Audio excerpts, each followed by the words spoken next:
Hello there YouTube and welcome to my next Fallout 4 build, the Fisherman. This latest build that I've made, despite being relatively poorly named, is surprisingly powerful, and I had a lot of fun playing as the character, so I hope all of you will too. The Fisherman will start with Strength 4, Perception 1, Endurance 5, Charisma 1, Intelligence 3, Agility 9 and Luck 6. A strength of 4 will give us a half decent carry weight, and once we get the bobblehead, we will be able to get all the perks we want from the strength tree. Perception is bottomed out at 1. This character will be using that more than most of my builds, but it's so easy to boost perception with this build that you don't need to invest any additional points into it. An endurance of 5 will help keep us alive. This character focuses on avoiding attacks more than tanking damage, but you won't be able to dodge everything, so a few extra hit points will be very helpful. Charisma is our second stat at 1. The Fisherman doesn't talk very much, and places far more faith in action rather than words. Intelligence is fairly low at 3. This will get boosted by our gear, and through grabbing the bobblehead, so you will start increasing the rate at which you level throughout playing. An agility of 9 will give us plenty of action points for VATS, sprinting, and steadying scoped aiming. Finally, a luck of 6 is just enough to allow this character to work as a critical character on occasion. The essential perks for this build are Rifleman, Gun Nut, Better Criticals and Critical Banker. Rifleman will make your primary weapons far more powerful, and as always, you'll want to grab each rank of this as early as you can. Gun Nut will help out a lot with weapon modding.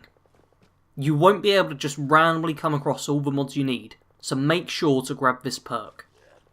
Better Criticals and Critical Banker are here to make you work as a critical character some of the time.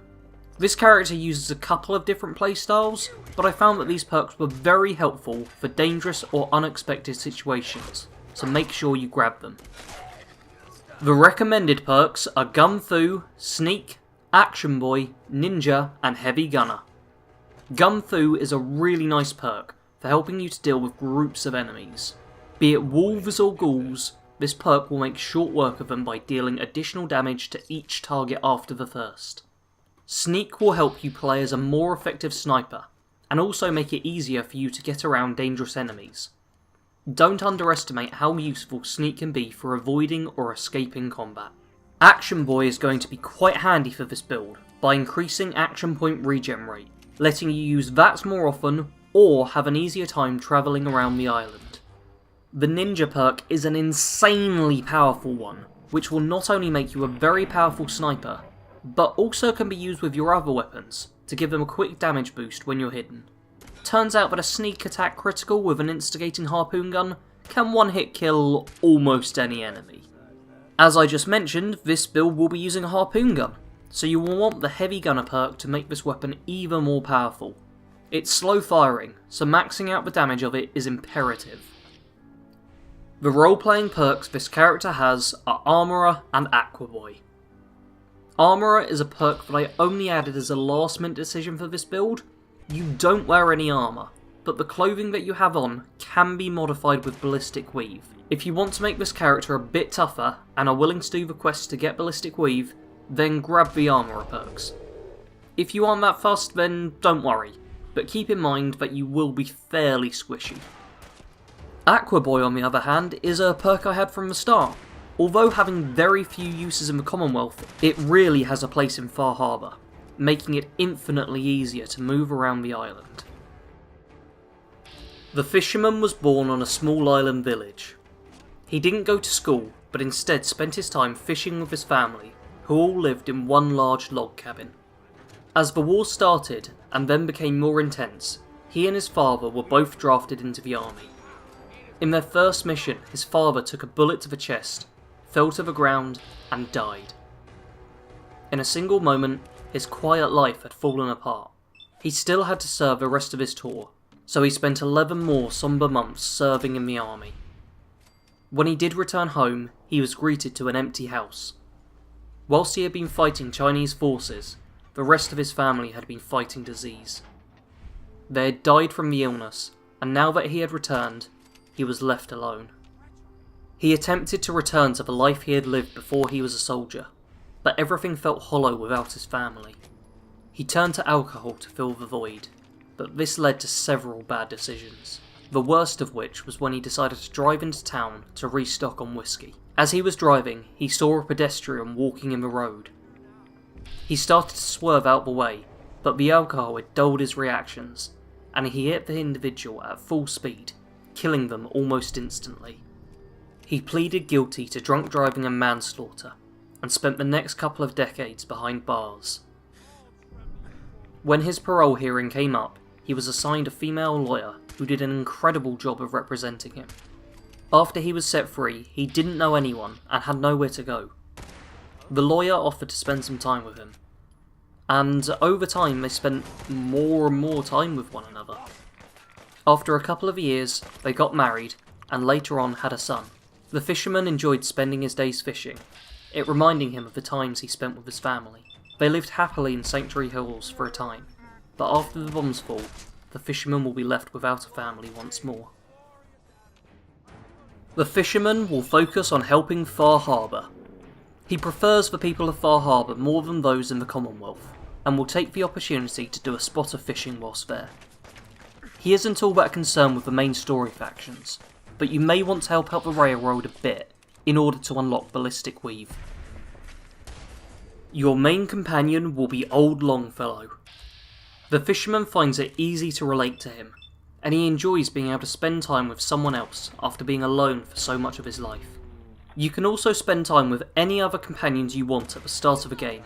Early on, the fisherman will care more about not being alone than being with someone who suits him, so feel free to switch through companions as you like before you start the Far Harbour DLC. The weapons for this build are Lucky Eddie, Old Reliable, and Admiral's Friend. You'll want to mod out Lucky Eddie to be a lightweight, that's efficient rifle, as the legendary effect on it gives you +2 luck whilst wielding it. To obtain this weapon, you will want to make sure you side with Far Harbour, and more specifically with Alan Lee.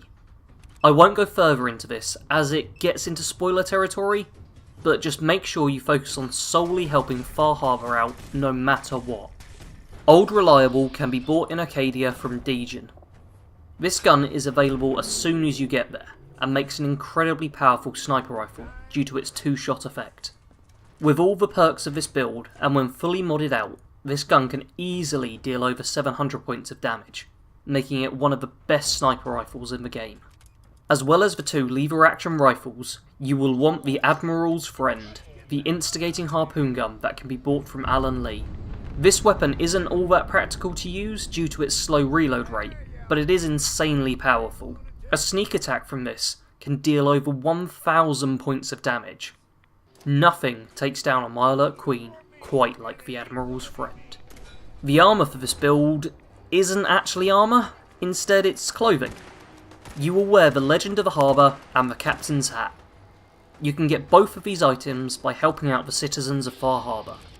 The Legend of the Harbour will give you a 15% damage reduction from Mirelurks and bugs, and also grants you +2 perception, increasing that's accuracy.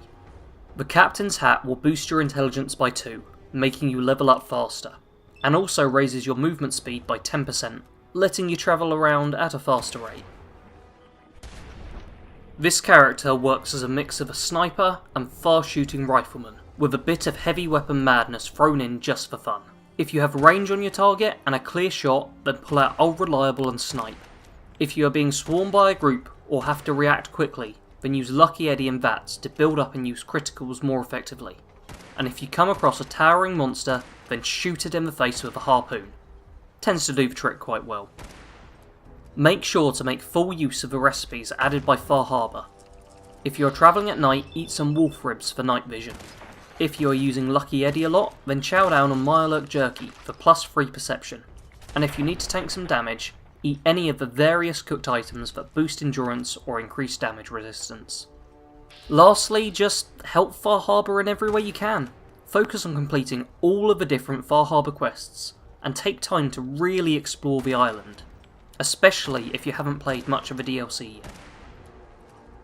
Thank you very much for watching this latest build, and I appreciate all of you who have decided to stick around on the channel. As the year continues, I should start having more series out, and I have a couple of big projects planned, which I should be able to begin this year, so make sure you subscribe to the channel and stick around for more great content.